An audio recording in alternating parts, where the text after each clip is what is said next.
जय हिंद एवरीवन। वसुदेवं सुतं देवं कंसचाणूरमर्दनं देवकी परमानन्दं कृष्णं वन्दे जगद्गुरु। कृष्णं वन्दे जगद्गुरु। कृष्णं वन्दे जगद्गुरु। इस श्लोक का अर्थ है कंस और चाणूर का वध करने वाले देवकी के आनंदवर्धन वसुदेव नंदन जगत गुरु श्री कृष्णचंद्र की मैं वंदना करता हूँ। जय हिंद बच्चों, मैं आपकी हिंदी टीचर कंचन राठौर।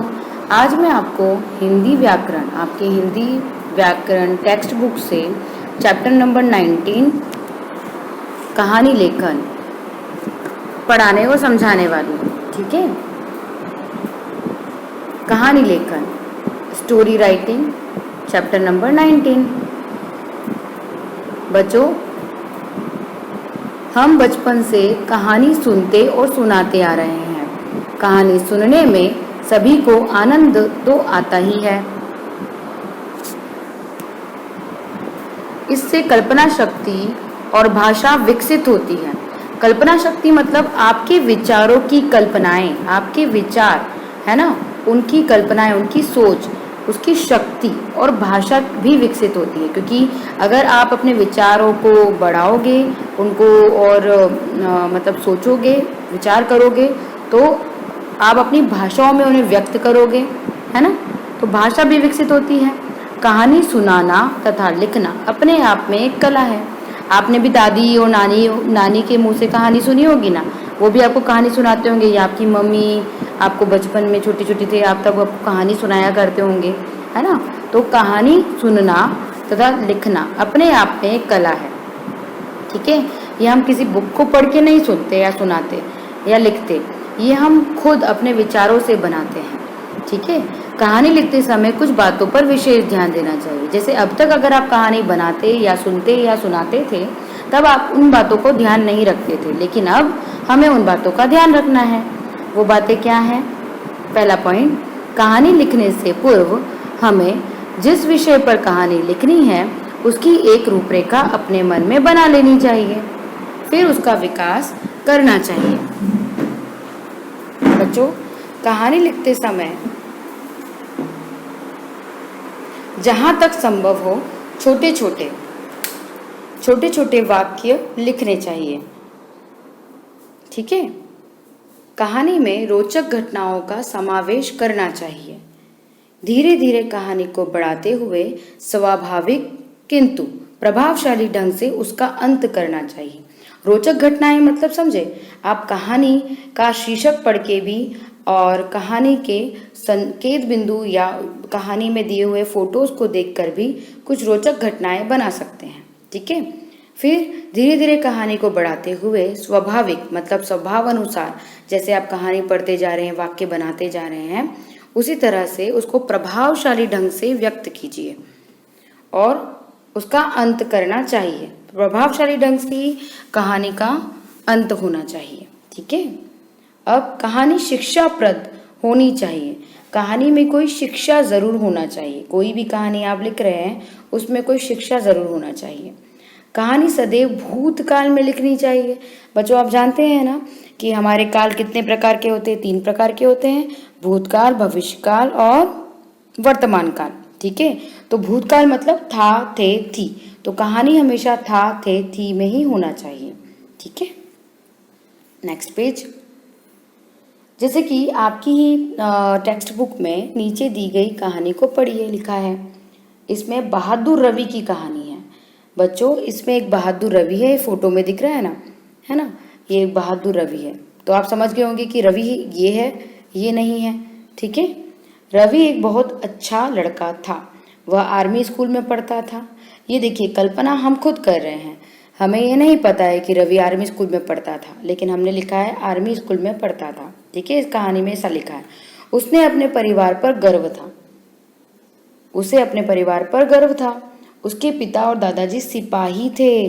रवि भी यही चाहता था कि वह भी अपने पिता और दादाजी की तरह देश की रक्षा करे।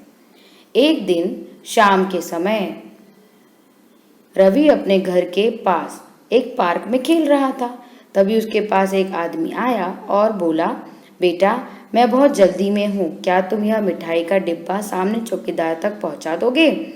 वह बेचारा कितना काम करता है। ऐसा उस व्यक्ति ने रवि को कहा। रवि ने पहले तो उस आदमी से आनाकानी की। आनाकानी मतलब कि परंतु उसने मना किया कि मैं नहीं लूँगा, परंतु बाद में उसने वह पैकेट ले लिया। तभी रवि को याद आया कि उसके दादाजी ने बताया था कि हमें किसी भी अनजान व्यक्ति से चीज़ नहीं लेनी चाहिए। यह विचार आते ही रवि उस आदमी का पीछा करने लगा, क्योंकि उसको यह विचार आया ना कि अनजान व्यक्ति से नहीं लेना चाहिए, और वो व्यक्ति ने उसको पैकेट क्यों दिया है, तो वो व्यक्ति का पीछा करने लगता है कि वो व्यक्ति कहाँ जा रहा है। ये बहुत ज़रूरी है बच्चों कि हमें हमेशा सतर्क रहना चाहिए रवि की तरह। कुछ दूर जाकर वह आदमी एक छोटे से घर में घुस गया। तभी रवि ने देखा कि उस घर की खिड़की खुली हुई है। वह चुपके से खिड़की से अंदर झांकने लगा। वहाँ वह आदमी किसी से कह रहा था, हमारी योजना सफल हुई, अब कुछ ही देर में इस पैकेट में रखा बम फट जाएगा। यह सुनकर रवि हैरान हो गया। उसने तुरंत पुलिस को फोन कर दिया और सारी बातें बता दी। कुछ ही देर में वहां पुलिस और बम निष्क्रिय करने वाले टीम आ गई। पुलिस ने तुरंत उन आदमियों को गिरफ्तार कर लिया और बम को निष्क्रिय कर दिया। बम को निष्क्रिय का मतलब उसे बम को डिफ्यूज कर दिया। ठीक है। पुलिस ने बताया कि उन्हें कई दिनों से इस आदमी की तलाश थी। वह अनजान आदमी सैनिकों को मारने के उद्देश्य से ही यह कार्य कर रहा था। अब तक वहां रवि के दादाजी पिताजी भी आ गए थे। सभी ने रवि की समझदारी की बहुत प्रशंसा की। बाद में सरकार की तरफ से रवि को उसकी बहादुरी के लिए पुरस्कार के रूप में मेडल दिया गया। तो बच्चों, आपने देखा इस पूरी कहानी में वाक्य बहुत छोटे छोटे बने हैं कि देखिए, चुपके से खिड़की से अंदर झांकने लगा, है ना। इसी तरह से एक और वाक्य, उसने तुरंत पुलिस को फोन कर दिया और सारी बात बता दी।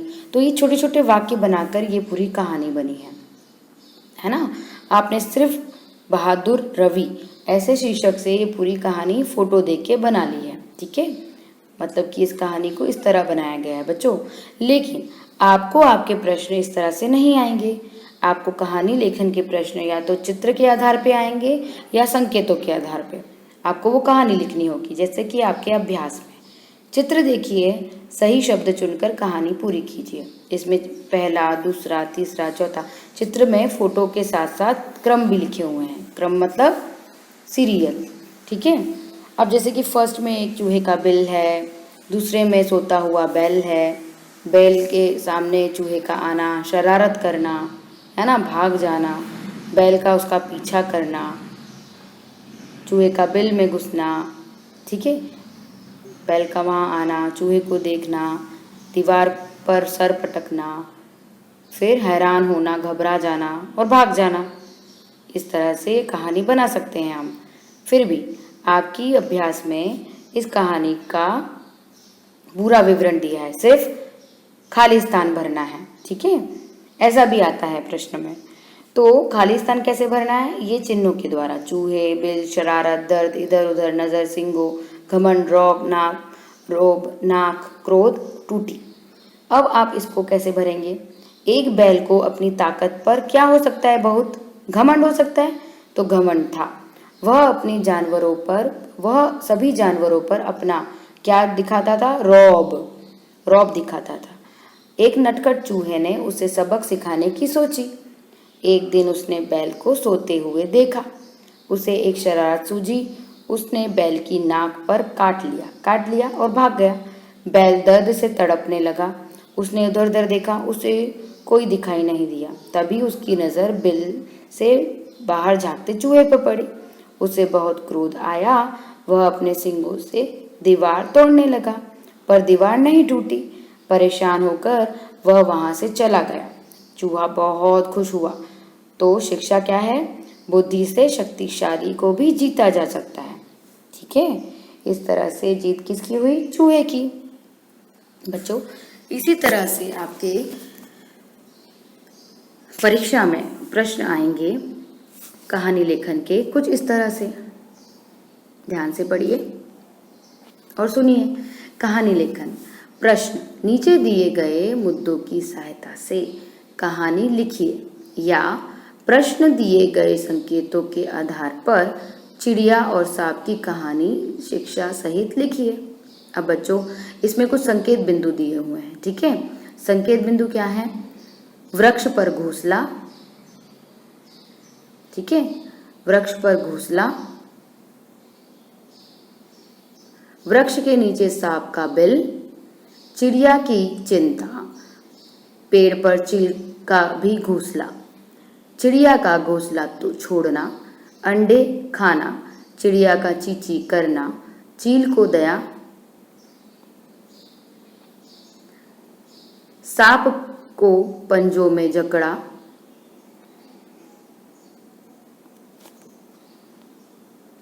फेंकना, चिड़िया का धन्यवाद।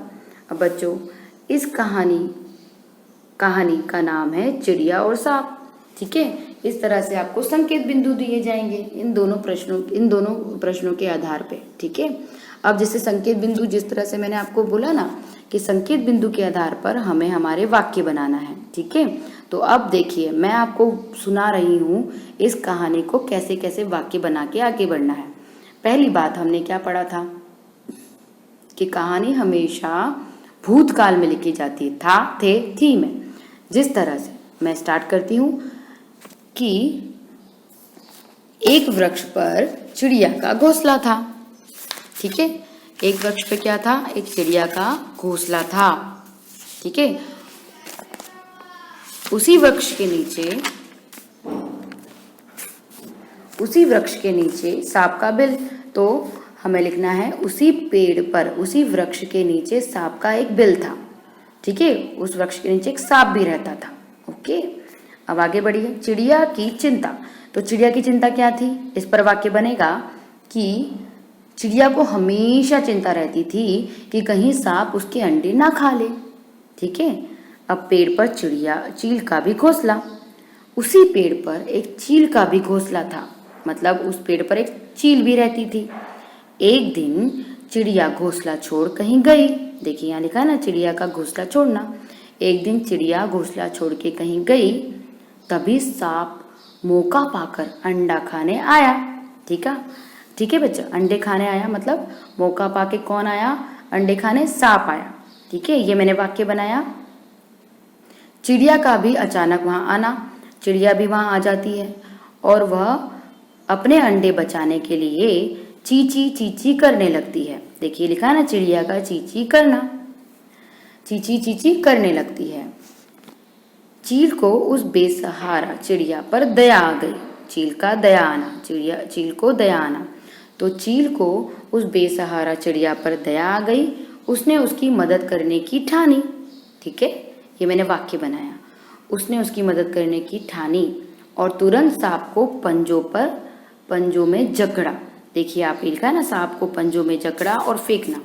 तो उसने सांप को पंजों में जकड़ा और दूर फेंक दिया, ठीक है।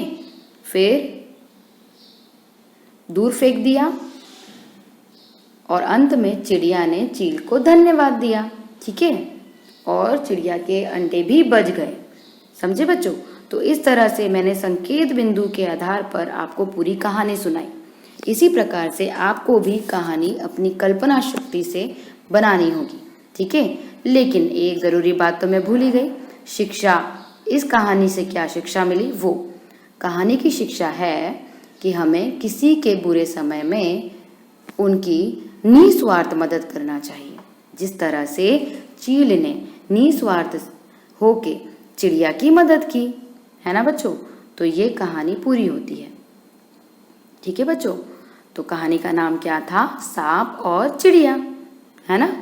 इसी तरह से आप आपकी वर्कशीट में जो मैंने 2 कहानी विवरण दिए हैं ना, वो आपको खुद करने हैं, ठीक है। मैं आपको क्लास में भी कराऊंगी, लेकिन पहले आप उस कहानी के संकेतों को पढ़िए, फोटो में जो है उसको देखिए, उस आधार पे आप खुद एक कहानी बनाइए और उसमें लिखिए। आप ज़रूर पेंसिल का यूज़ करेंगे ना, है ना बच्चों। तो इस तरह से कहानी लेखन चैप्टर कंप्लीट होता है। आप अपना ध्यान रखिए। बाय।